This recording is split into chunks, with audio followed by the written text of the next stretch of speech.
Until his death in 1948, Orville Wright vacationed every summer on his island in Georgian Bay, Canada. There's Uncle Orv driving the boat. He drove everything fast. Oh, now that's the famous hat. Mosquitoes got in and bit his bald head, so he put pieces of mosquito netting in those holes. I'm the one in the middle, and I must have been 10 years old then. Uncle Orv was a born engineer. He loved mechanical things. He loved a problem.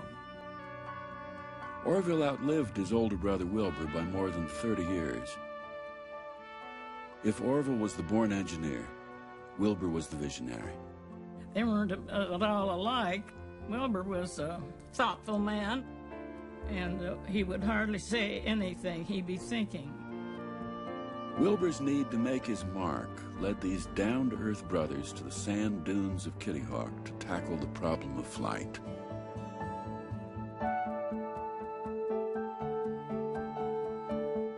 Together they created a deceptively simple glider and transformed it into one of the most spectacular achievements of the 20th century.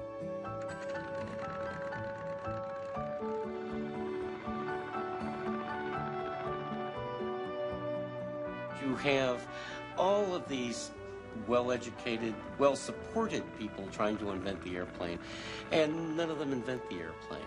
Wilbur and Orville Wright invent the airplane. These two fellows who seem like the most ordinary people in the world, and yet to have these extraordinary talents bottled up inside them that are going to be played out.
Lest anyone mistake the purpose of the demonstration, Alice Paul had displayed it on the very first float. The so-called Great Demand. This was very bold. Women did not demand in those days. And she was putting Wilson on notice that the women wanted action. Alice also wanted it to be a beautiful parade. It was a narrative of women's progress from pioneer days all the way up to present day. The present day consisted of phalanxes of women marching by profession. You had your librarians, you had your teachers, you had your nurses. The message was, this is the contribution that women make to society. For roughly 4 blocks, the parade unspooled along the avenue as planned. Then, rowdy onlookers began to break through the steel cables lining the route. You had 5,000 women marching down Pennsylvania Avenue, and surrounding them were 100,000 men, many of them drunk. And the men began jeering and spitting. They spilled into the path of the parade. They hurled taunts at the women. They threw lighted cigarettes at them. They plucked objects off the floats. And they assaulted the marchers and sent 100 of them to the hospital. The police, they weren't much better. They turned their back on the parade, and they're smirking like this is all some kind of big joke. So very quickly, what were marchers marching 4 or even 8 abreast became a single file in a very, very threatening atmosphere. Only the arrival of the cavalry enabled the marchers to complete the route. One later compared the experience to being forced through the neck of a funnel. I did not know, another recalled, that men could be such fiends. Ida B. Wells took advantage of the chaos, boldly stepping in with the Illinois delegation midway through the route. "Illinois is Lincoln State," she told a reporter. "I don't believe Lincoln State is going to permit Alabama or Georgia or any other state to begin to dictate to it now."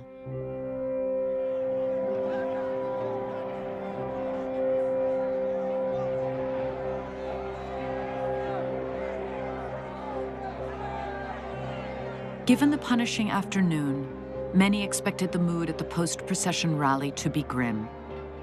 But as one marcher recalled, to our great surprise, the leaders were jubilant.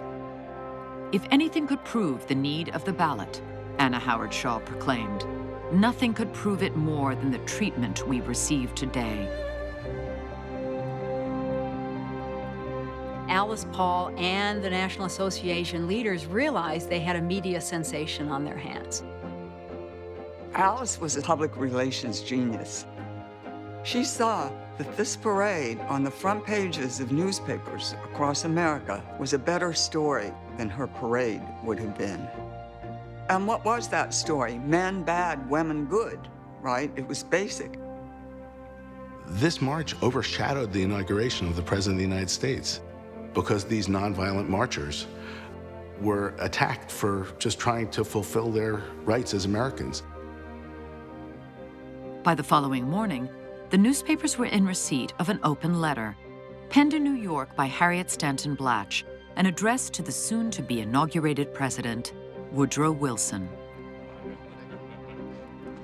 As you ride today in comfort and safety to the Capitol, we beg that you will not be unmindful that yesterday the government, which is supposed to exist for the good of all, left women while passing in peaceful procession in their demand for political freedom at the mercy of a howling mob on the very streets which are being at this moment so efficiently officered for the protection of men. Paul pressed to have a congressional investigation, and this prolonged the publicity that the demonstration had gotten. So Instead of being intimidated by the attack, she used it as an argument to get the Congress to begin to move on the federal amendment. The idea of a constitutional amendment guaranteeing the right to vote for women was a pipe dream. It wasn't on the agenda. And then Alice Paul said, we're going to do this. It put suffrage on the map in a brand new way.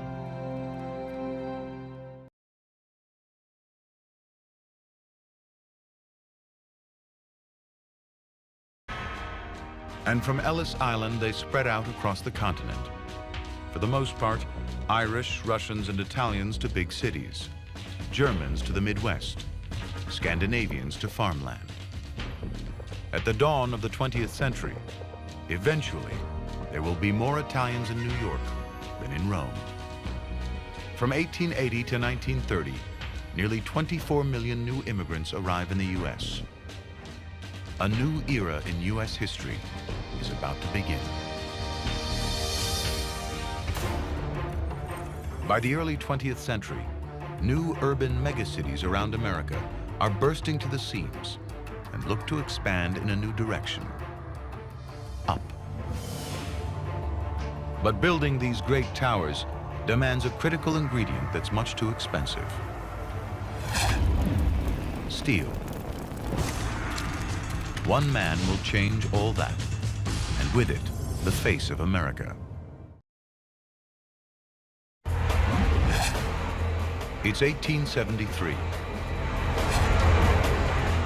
and Andrew Carnegie, a 5'3" Scottish immigrant iron millionaire, is in Sheffield, England.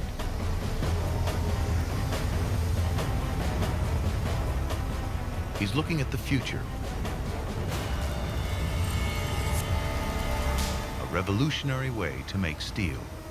Steel has been around for thousands of years, but so expensive to produce, it's always been a luxury item. 2,000 years ago, it's used in Oriental swords. It is even used in designer jewelry. But America stands at the brink of a new age. To build it, they need steel, and lots of it. It's the only material strong enough for the towers that will touch the sky.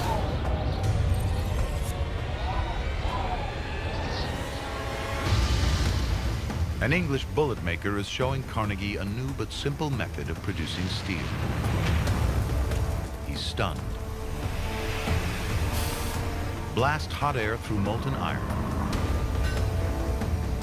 Carbon impurities burn off. You get the wonder material. Steel. For the first time, it can be produced quickly and inexpensively.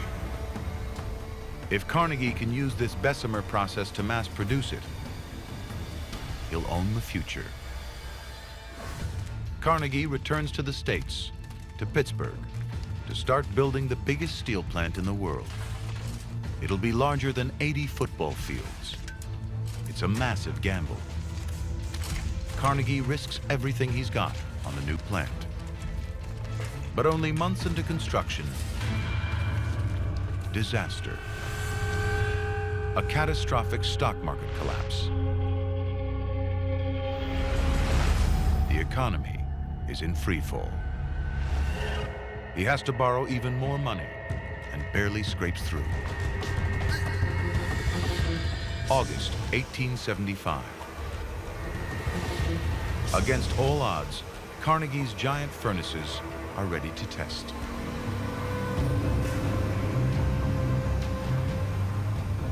Steel production is phenomenally dangerous. Inside, 5 tons of molten metal. 3,000 degrees.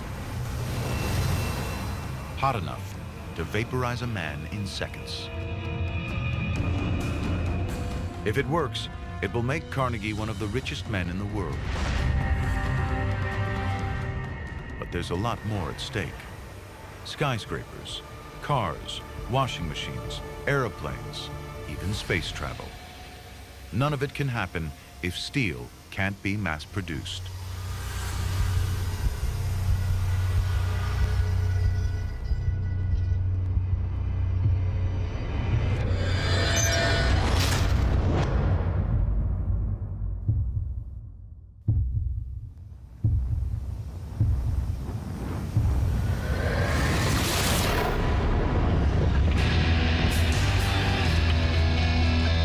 it's a success.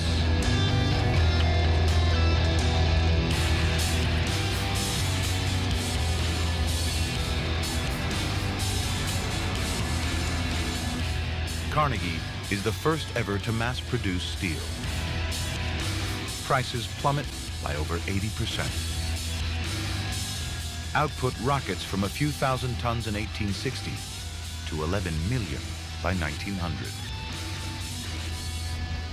So many American stories of success are diligence, perseverance, but there's an awful lot of luck involved too. His timing couldn't have been better. It was steel that built American cities. It was steel that built American railroads. It was steel that built American shipping.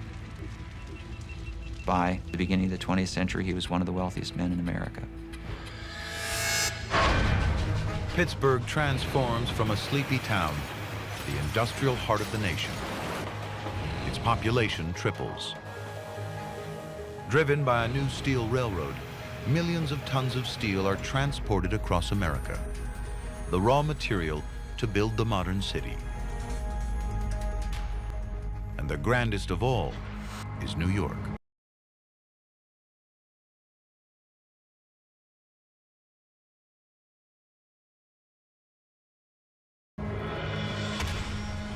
It's an era of obscene opulence. New York is a playground for super-rich industrialists and financiers. Wildly extravagant, they smoke cigars rolled in $100 bills. Their wives' hats studded with diamonds. This is the Gilded Age. Land values are the highest in the world. There's only one place to go: up. By 1902, 65 skyscrapers are being constructed in Manhattan. This is one of them.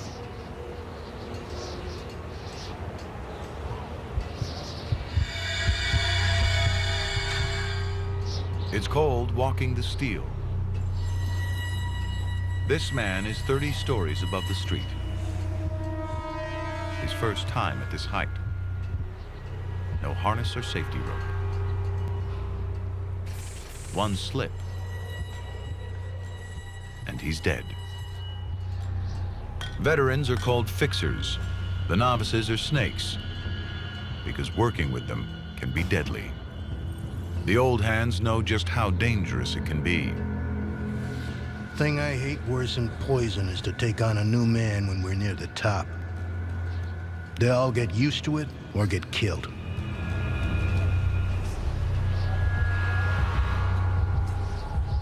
No hard hats, just a 280-foot drop. A sudden gust of wind, and it's all over.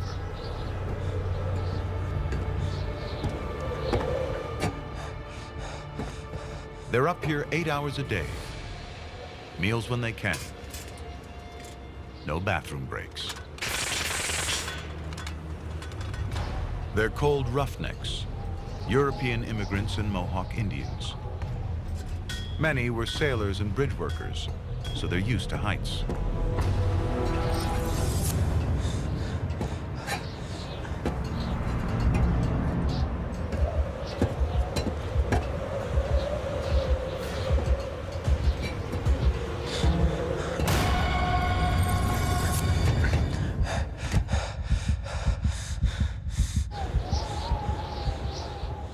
The guy's balancing on the beams. I think it took a lot of bravery. I think it took a lot of skill, a lot of physically challenging. But I also think you had to be a little crazy. The stakes couldn't be higher. It's a risk they are willing to take. The pay is $4 a day, twice the going rate for manual labor. Foreman William Starrett sums up his dangerous job. Building skyscrapers is the nearest peacetime equivalent of war. Even to the occasional grim reality of an accident or a maimed body, even death, remind us that we are fighting a war of construction against the forces of nature. He makes it. Many aren't so lucky. 2 roughnecks out of 5 die or are disabled on the job.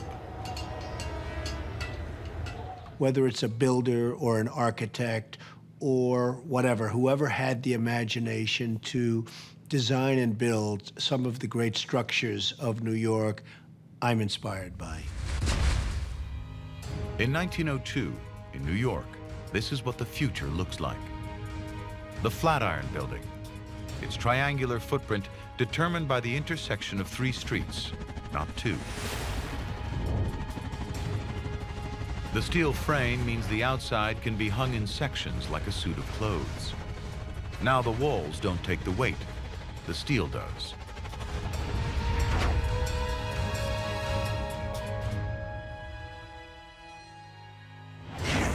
It's so radical, when people first see it, they think it will blow over and kill them. A lawsuit is filed claiming winds focused by the Flatiron's extreme shape damage a nearby shop. Today, it's one of our best-loved buildings.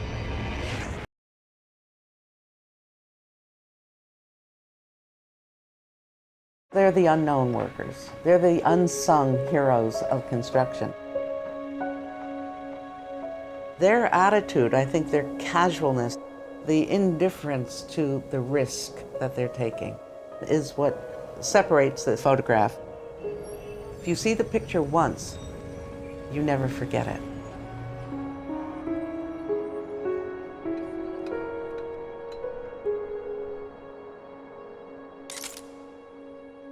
This photograph, which is known around the world, shows 11 men sitting on a beam about 800 feet above the city of New York.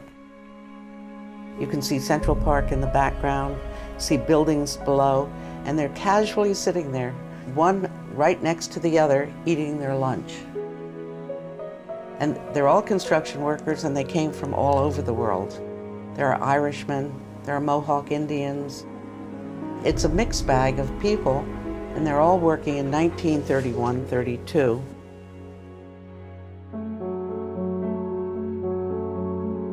The image first appeared in the New York Herald Tribune on October 2nd, 1932. The Herald Tribune was a major New York publication, and I think that generated an enormous amount of excitement about what was going on. They were getting as much publicity as they possibly could in any office that was rented, whether you were a dentist or a hairdresser or a major corporation, they would get you into the news. Rockefeller put 250,000 people to work in the middle of the Depression. There were truckers, there were people in quarries, people making windows, different kinds of people, but it really made a serious effect on the economy. And that was the attitude, very, very positive towards the future, very positive towards America, very positive towards business.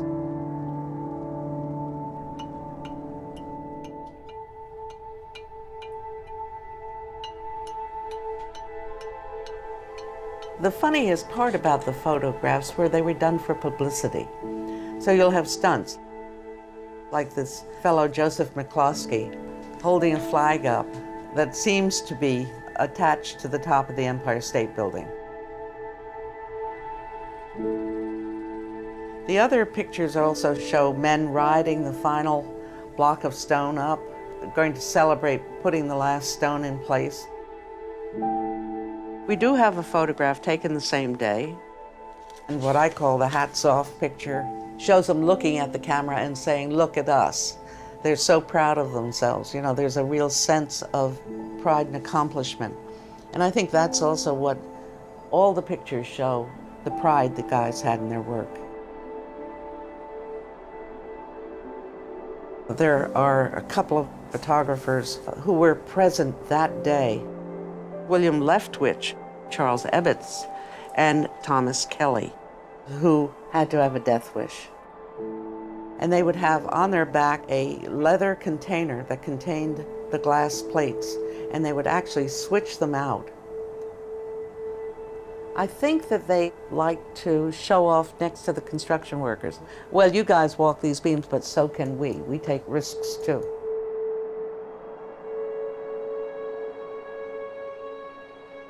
The question of the names of all these men comes up frequently. Who are these men? Because on the back of the photograph, they're not identified. We have people who have claimed that they're their uncle or their relative, but most of them are either good guesses or plain guesses. I think it's kind of sad that they're not recognized because everybody else gets a credit, and yet the people who actually have built the building are forgotten.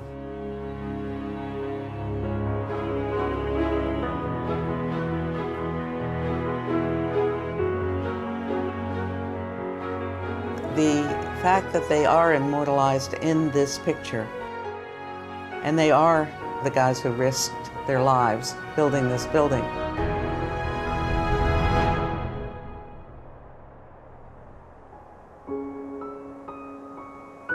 And I think that's what's important about the picture, is that it places them in history as being important in the development of New York City and Rockefeller Center, and gives a great deal of credit to a group that basically goes uncredited.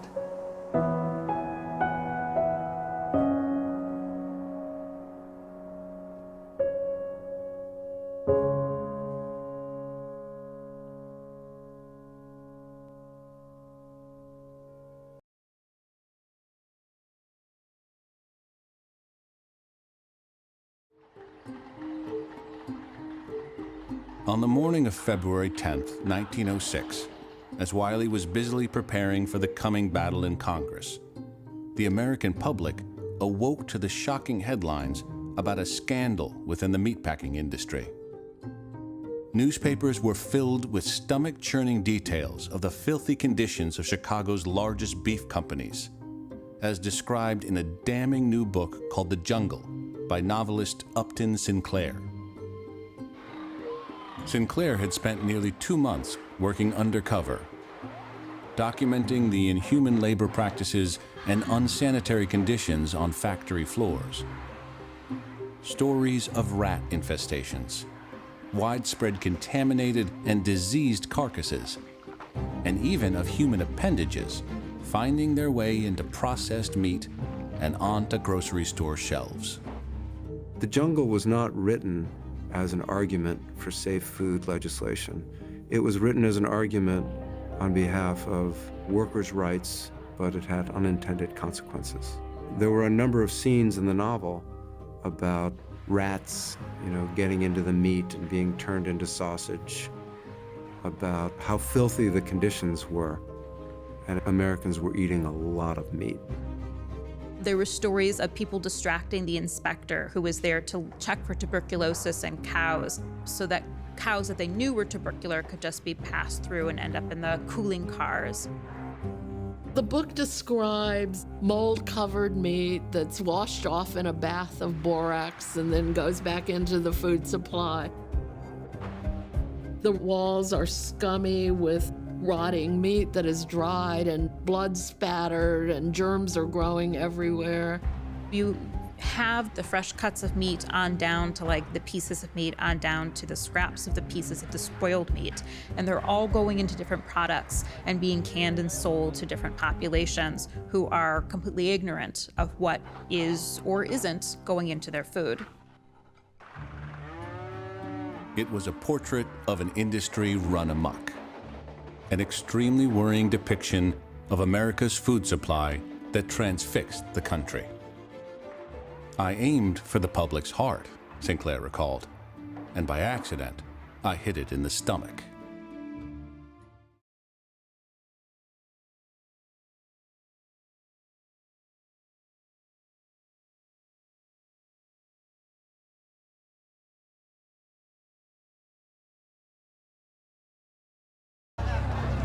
Multiple families crammed into one small room. Human waste pours into the streets, alleys, and open courtyards.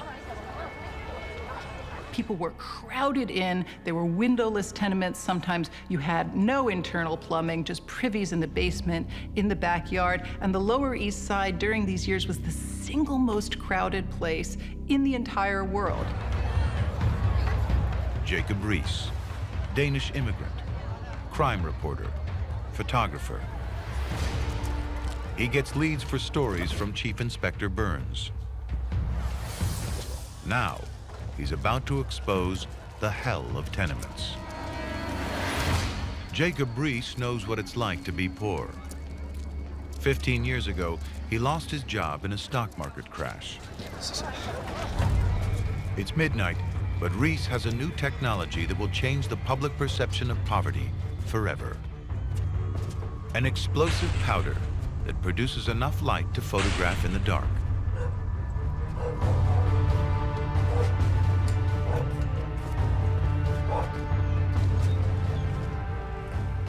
This is one of the first ever photographs of slum life.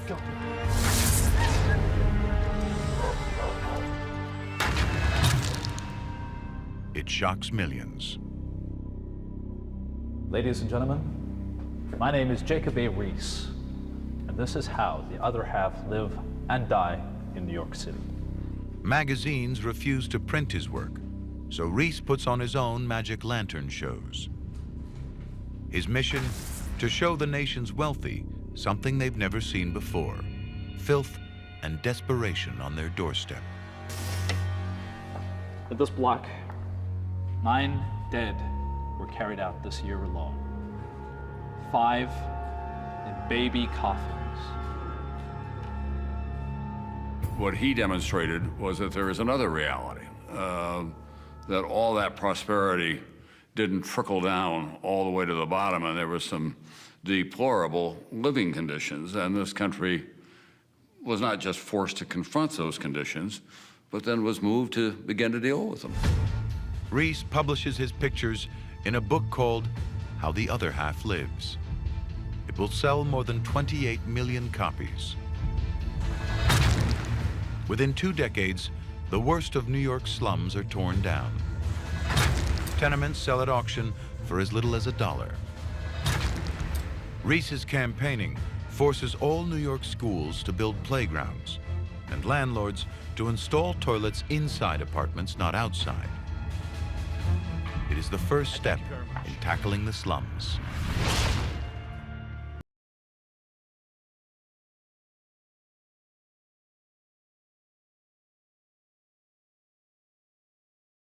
Our major cities are drowning in filth. 120,000 horses dump 500,000 pounds of manure into the New York streets every day. Wagons are blocked by 3-foot-high piles of human and animal waste. Into this world steps a man on a white horse, Colonel George Waring. Civil War veteran, legendary sewer engineer, apostle of cleanliness. He's the head of New York's sanitation department. The city stinks with the emanations of putrefying organic matter. Black rottenness is seen and smelled on every hand. The crowded streets are a veritable hell. Waring recruits an army of 2,000 sanitation workers in white uniforms. Some dismiss him as a crank. They call his men white ducks, but Waring means business. Tons of garbage, normally dumped into the river, is recycled. Ash becomes landfill on Rikers Island. Organic waste boiled into oil and grease. Waring is America's first eco-warrior. His men clean 433 miles of street. Death rates decline, water quality improves. Waring saves the lives of thousands. The measures spread across America. Just 16 years after Colonel Waring, half of all cities have waste collection. And it is not just waste. By 1907, every large city in the nation has sewers. By 1909, there are 42,040 miles of sewers in America.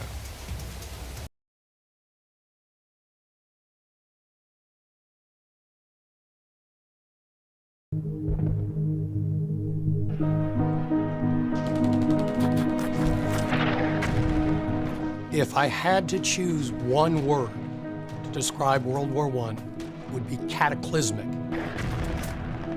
A single word to describe World War I would be catastrophic. Transformational, because nothing was the same once the war was over. I think the one word that helps to describe World War I is destructive. I would choose the word mistake. Stupid. That's how I would encapsulate the First World War. World War I did not have to happen. There was no inherent reason.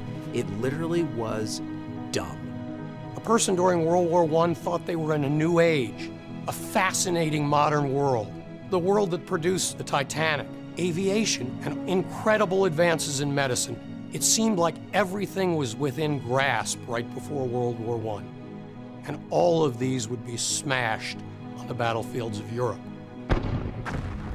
From the very beginning of the road to war, to everything that comes out of the war and the peace plans is not just one mistake, but a series of mistakes. People had the option to choose peace, and time and again seemed to make the wrong decisions. It was lack of communication. It was intellectual rigidity. It was a simple falling of dominoes that never needed to fall.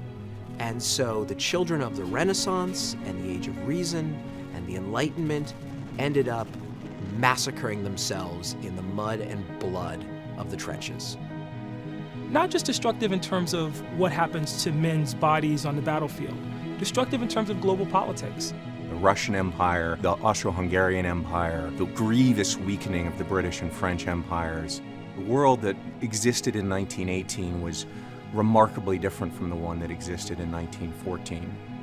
The whole globe was influenced by this war, and the transformational changes cover a wide range from technology and weapons. You see the first tanks, you see the maturation of artillery guns, machine guns, trench warfare.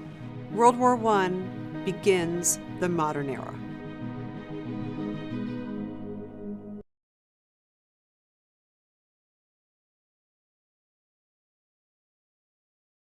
Maria Beasley, the barrel-making machine.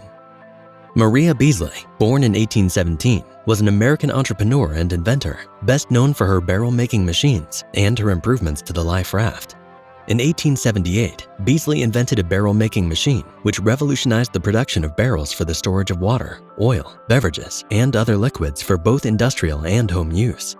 Beasley immediately patented her invention and earned over $20,000 per year, which would be equivalent to over $450,000 per year in today's terms. In 1882, 4 years later, she made significant improvements to the design of the lifeboat, making it lighter, airtight, and easier to lower to the sea without damaging the ship. Beasley's design would go on to save thousands of lives of sea travelers, including the survivors of the famous Titanic in April 1912. Despite these accomplishments, in the 1880 U.S. Census, Beasley was listed as an unemployed housewife. No matter how they chose to categorize her, we know that thanks to Beasley, sea voyages worldwide got a lot safer.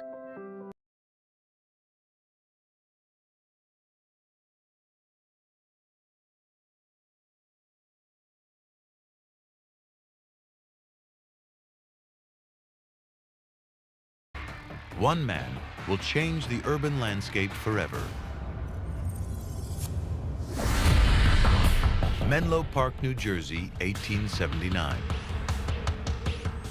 Thomas Edison, inventor, entrepreneur, showman. He was taken out of school as a boy, but that won't stop him from becoming synonymous with inventions that define the modern era. He pushes his team hard, 24/7, in one of the world's first R&D labs. It will generate more than 1,000 patents. America still lights the night in the dangerous flicker of candles, gas, and kerosene. Edison thinks he has a better idea if he can get a filament to burn slowly in a vacuum. The electric light bulb. Platinum.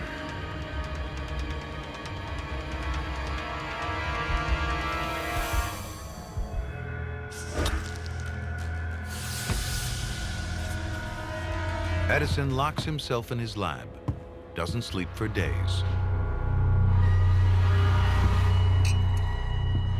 The stakes are high.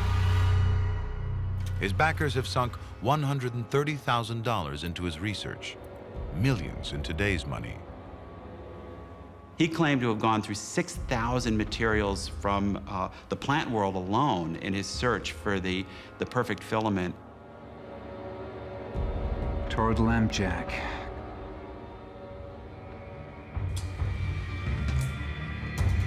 Spruce.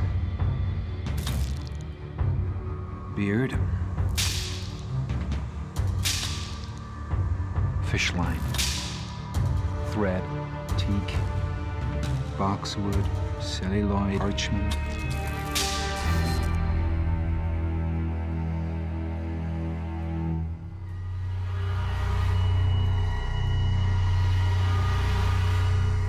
Then, something extraordinary happens.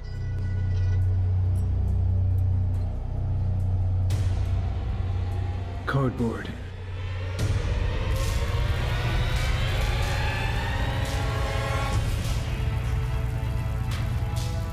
A piece of carbonized cardboard burns for 300 hours. It's going to change the way people live forever. What Edison does is nothing less than to banish the darkness. Now think of the meaning of that. Think of what that means to daily life. New Year's Eve, 1879. Edison shows off his new invention. Thousands of people flock to his lab to see the future take shape. The Pennsylvania Railroad arranges special trains to accommodate the crowds. When Thomas Edison invented that light bulb, that electric light bulb, how magical that must have been.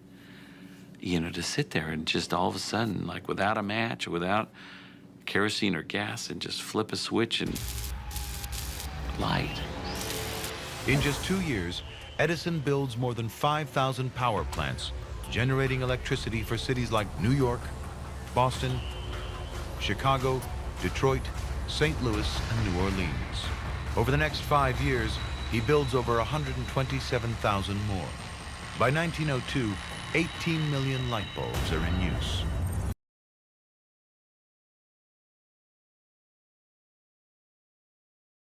Back in Detroit, Henry Ford wondered how he could bring the price of the Model T down to where everybody could buy it.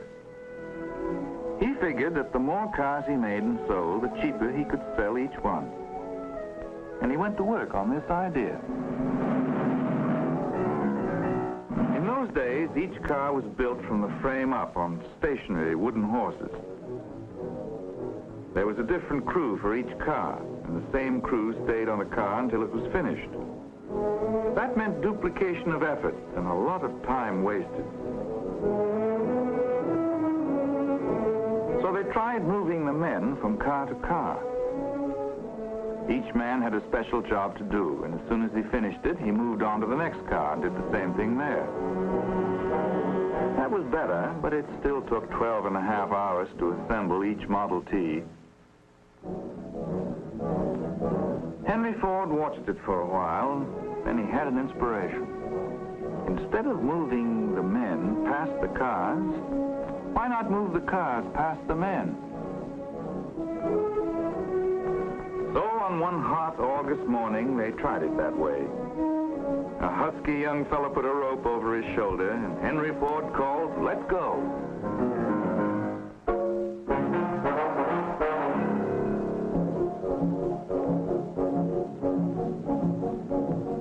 And at that very moment, as the workmen began to fasten the parts onto the slowly moving car, the assembly line was born. A technique that was to revolutionize mass production all over the world.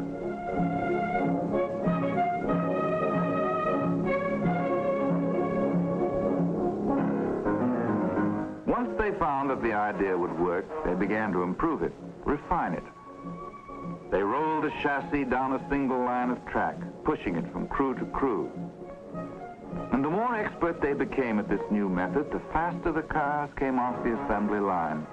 and the price of the Model T began to drop.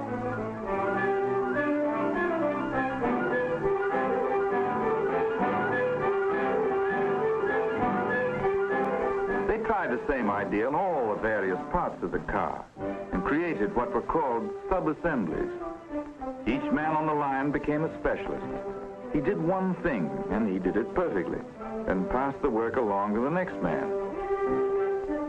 Minute by minute, production was winning the battle against wasted time and wasted effort. Parts were fed to the workmen by gravity slides so they wouldn't have to stop and wait for new parts. Then they put the parts on moving conveyor belts. This was a great step forward because now they could regulate the flow of work and keep it moving at a constant rate of speed.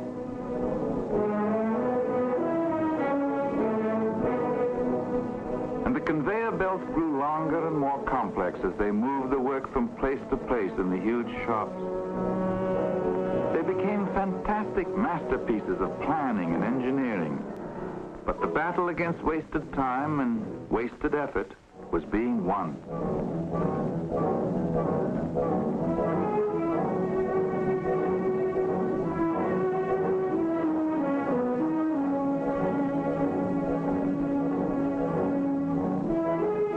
The cars began coming off the assembly line at the rate of 1 every 40 seconds. And what Henry Ford had foreseen happened. Mass production and the assembly line drove the price of the Model T down from $850 to $300. Now everybody could have one.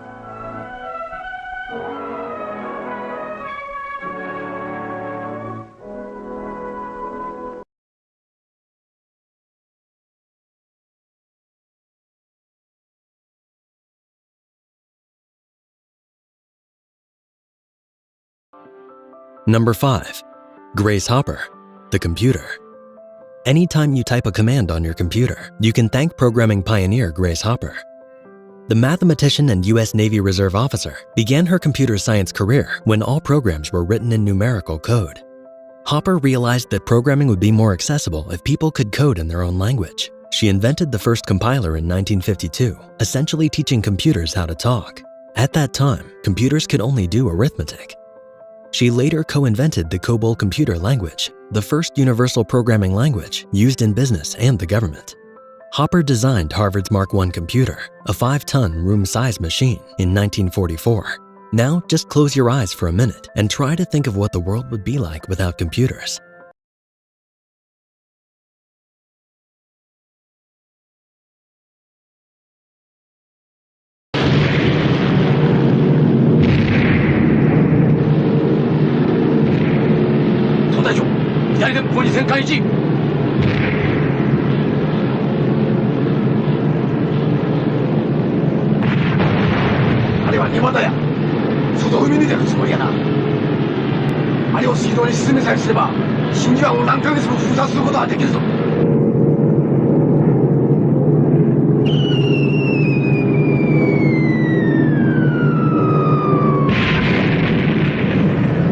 Recommend course 230, sir. Very well, steer 2. Steer 230, sir.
take her through the outer channel now, not in this shape. If she goes down here, she'll block the south channel. We'll have to beat her over there, so she's clear.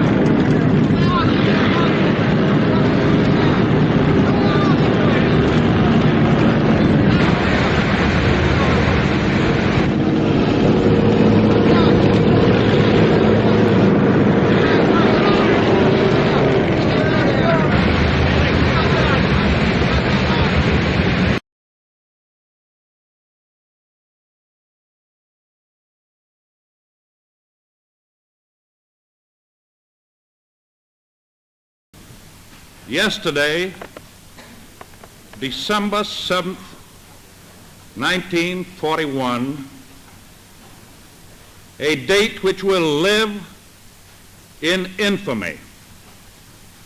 The United States of America was suddenly and deliberately attacked by naval and air forces of the Empire of Japan. The United States was at peace with that nation, and at the solicitation of Japan was still in conversation with its government and its emperor, looking toward the maintenance of peace in the Pacific.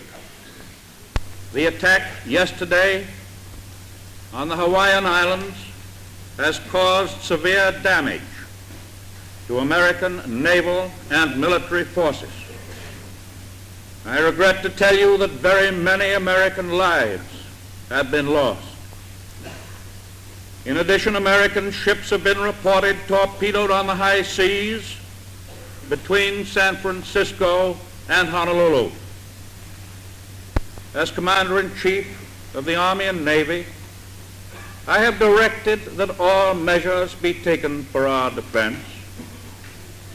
But always will our whole nation remember the character of the onslaught against us.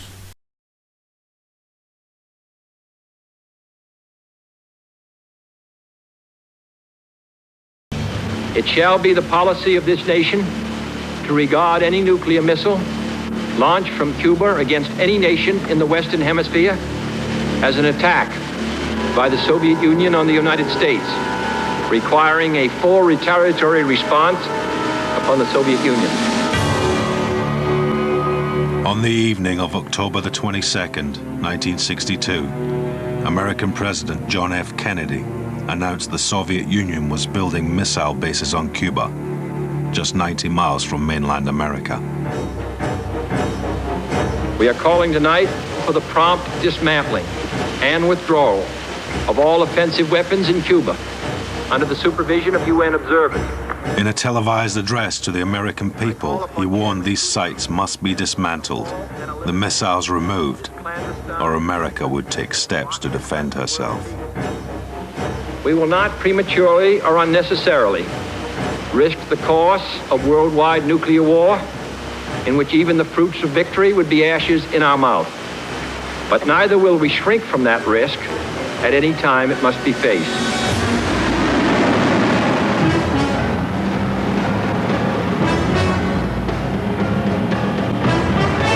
In 40 years of Cold War, the world never came closer to nuclear holocaust than in the week that followed.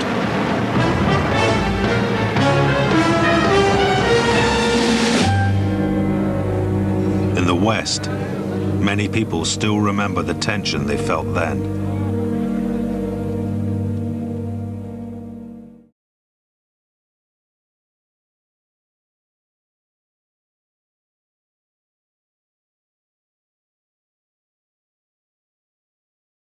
The fight back starts here.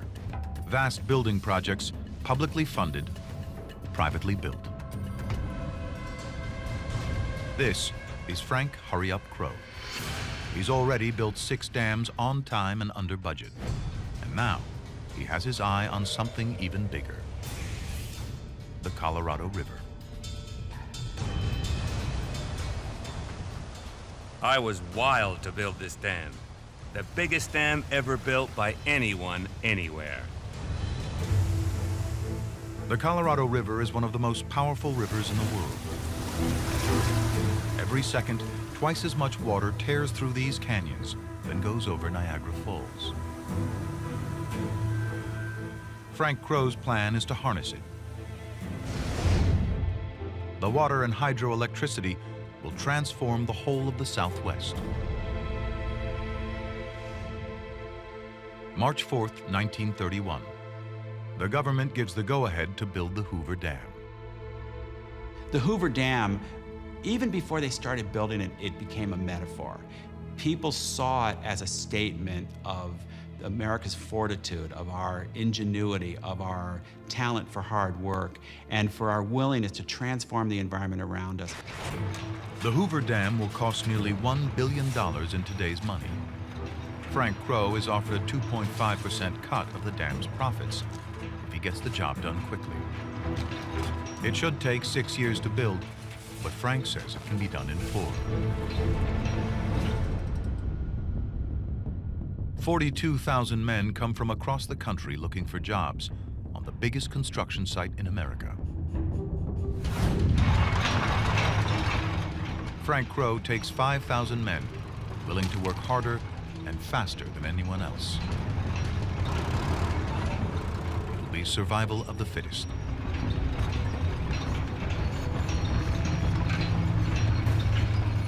Men are ready to do anything for work.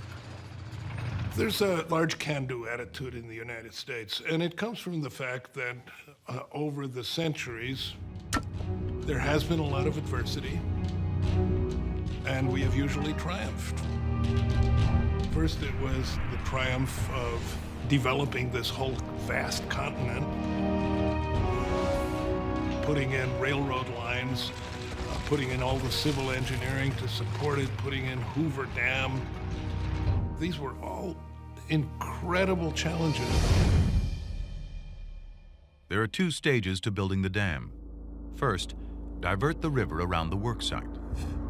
Second, build the colossal wall. To divert the raging Colorado, 4 massive tunnels are drilled through 3 miles of solid rock. Each tunnel is as wide as a 4-lane highway and as tall as a 5-story building. 1.5 million gallons of water can flow through here every second. The Hoover Dam was a statement about what America was all about. Nothing is too big to take on, and we're going to change this country. If Frank Crow was in a hurry before, now the pressure is doubled. Time and money. The tunnels can only be dug when the river is low. That's only 4 months a year. And the money? There's a $3,000 fine for every day the project falls behind schedule. The clock is ticking. Frank's answer is as bold as he is. Gigantic mobile drilling rigs. 4 stories of scaffolding mounted on the backs of trucks.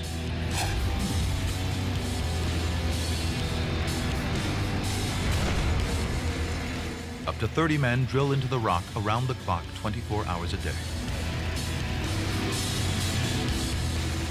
They move 10 times faster than normal drilling.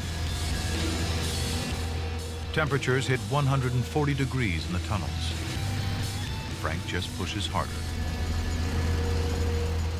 The drilling crews compete against each other. Which will drill the furthest every day? As drillman Marion Allen puts it, it didn't make any difference what you did, but you had to beat that other crew.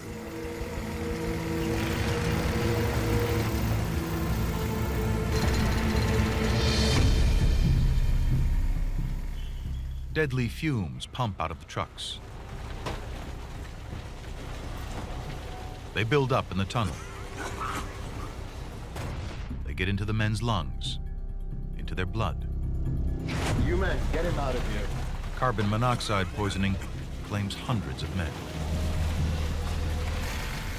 I went to work down there one night, and there were 17 men in my crew. The next morning, myself and 3 others was all that was left. All the rest was taken out sick. It was rough.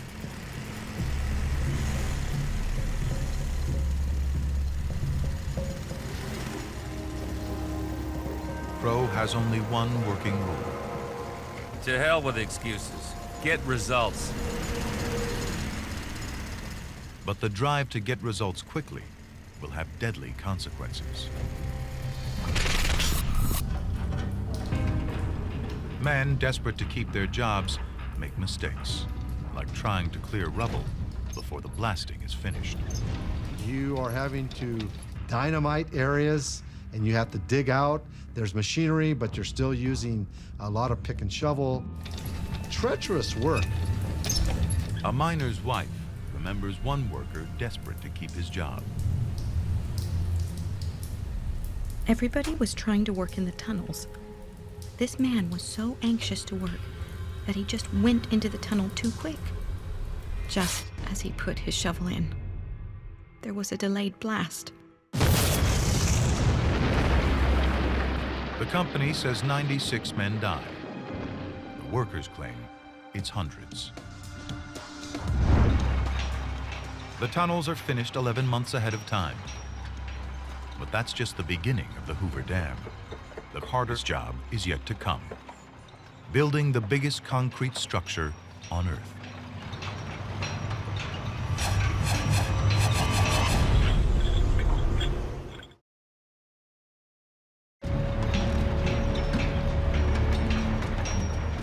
Frank Crow is driving ahead the building of the Hoover Dam, the biggest engineering project America has ever seen. And he's driving his men hard. The crews work day and night. A sea of concrete rises in the canyon, as thick as 2 football fields laid end to end. 5,000 men, 50,000 machines and tools, the best engineers alive. Enough materials to fill a train 1,000 miles long. This is the 1930s equivalent of putting a man on the moon.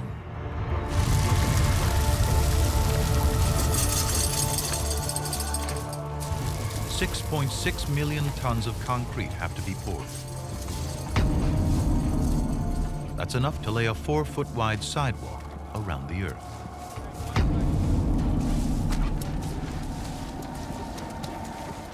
How to pour that much concrete and get it where it's needed. Frank Crow designs the most sophisticated cable system ever built. Giant bottom opening buckets. They pour the concrete into molds, exactly where it is wanted.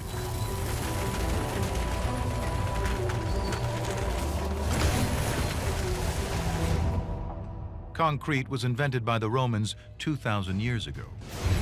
But the Hoover Dam is the first large concrete dam in history. Today, virtually all dams are made of concrete. It's malleable and it's strong. It's the world's favorite building material for any structure. Frank is up against the clock, and he has a big problem. The curing concrete generates heat. If the dam were constructed in a single continuous pour, it would put out enough heat to bake 500,000 loaves of bread every day for 3 years. But worse, the dam would take 125 years to harden. Frank Crow's got no time for that. Backs against the wall. We figured out who we were. We worked our way out of that depression. The secret of cooling the concrete lies within the dam itself. 582 miles of 1-inch pipes carry ice-cold water from the very river the dam is taming.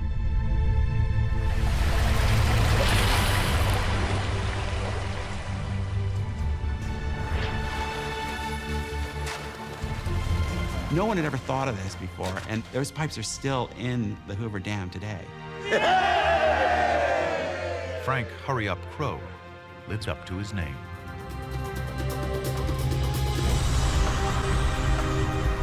The Hoover Dam is completed on September 30th, 1935, 2 years ahead of schedule.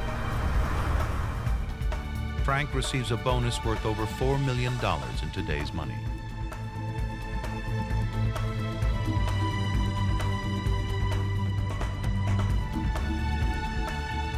For those workers to have built something as monumental and as challenging as Hoover Dam was an astonishing feat of construction. And I think it gave us all a sense of the possible. 1936, the Hoover Dam is the largest hydroelectric power producing facility in the world. Each of the 17 generators weighs more than 4 jumbo jets. Together, they can supply power to 750,000 people in booming cities like Los Angeles. The dam creates Lake Mead, the biggest reservoir in America, big enough to flood the entire state of New York under a foot of water. It helps California produce more food for the United States than any other state.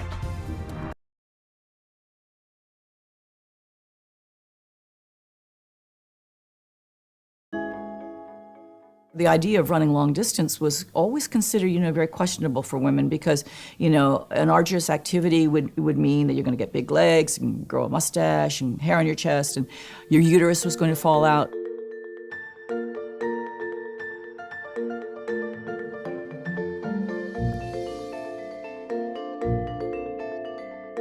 So I filled out the entry form. I signed my name with my initials. I signed KV Switzer. And when I signed it that way, obviously, when the form went in, they couldn't tell it from a guy's. The world's most famous foot race even attracts a leggy lady, Kay Switzer of Syracuse. So there we were with my coach, Arnie Briggs, and my boyfriend, an All-American football player, Tom Miller. When other runners would come by, they would say, "Oh, it's a girl!" And they were so excited. And Arnie was saying, "Yep, I've trained her." And all of a sudden, the flatbed truck is in front of us, and I heard the photographer saying, "Slow down, slow down, slow down." And they were taking pictures of us. On this truck was the race directors. One of them was a feisty character by the name of Jock Semple. He just stopped the bus, jumped off, and ran after me. Suddenly I turned and he just grabbed me and screamed at me, "Get the hell out of my race and give me those numbers." And then he started clawing at me, trying to rip my numbers off. And I was so surprised. And he had the fiercest face of any guy I'd ever seen, and out of control, really. I was terrified.